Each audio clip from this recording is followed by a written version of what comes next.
Brahmi, you know Brahmi ek patta?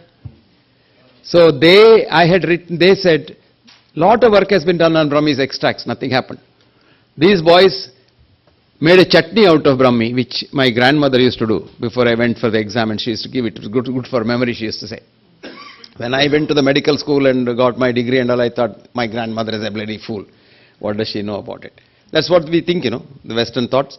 Anyway, these boys did that and fed a group of rats. Within 6 months, the rats became so brilliant, they could get out of any maze. They killed the rat.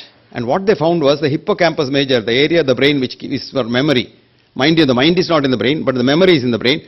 And that has become 3 times its normal size.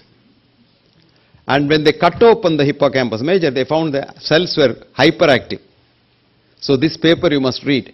It's so beautiful a paper done by this. And they got a crore of grant also from the granting agency. Usually the grants are not coming for this kind of studies. So it is not the bits and pieces that make the thing, it's the whole that makes the thing. That's the essence of Ayurveda and the essence of everything. Western medicine only follows reductionism. You take a chemical, a part of it, and do what is called RCT, randomized control trials, and which we think is the basis of all our scientific medicine, quote unquote, scientific medicine. What is the science of it? I will come to that later. So this is the difference.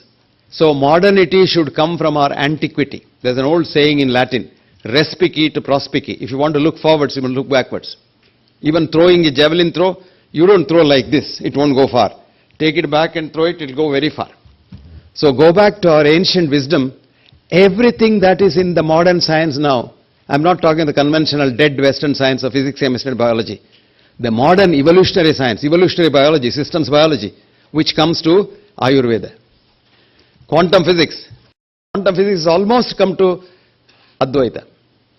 And quantum physics has now revolutionized scientific look at what we do. Come back, as so beautifully put by Max Planck, there is no perception without a perceiver.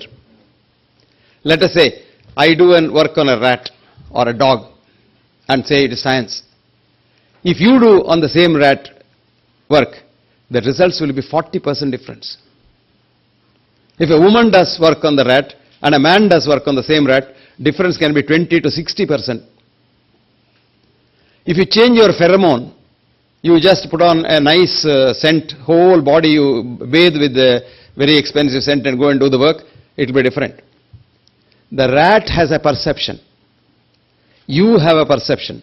You have a consciousness, rat has a consciousness, and they interact and the results are totally different. This is very interesting. This shows that all our Western scientific reductionist studies are not true, which is being proved one by one. Like for example, Karthikeyan was talking about cholesterol.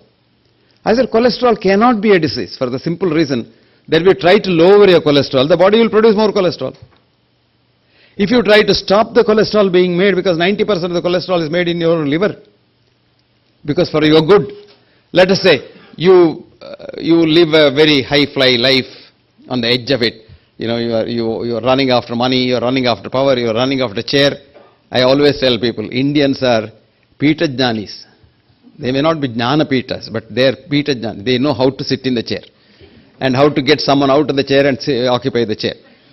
Now come to that level of what is happening now is, we run a life which is full of stress. I want to destroy somebody. I want to take him off that chair and sit there. All this will make you very, very tense. And to save you at that time, to produce more steroids to keep you going, you require more cholesterol. If you don't have cholesterol, you can't make steroid hormones. So body makes more cholesterol for your own good. Otherwise, what you eat, whether you eat grass or you eat beef every 3 times a day, it doesn't matter, because 10% of the cholesterol comes from the food. Actually, in 1960, late 60s, we had a BBC big debate on cholesterol.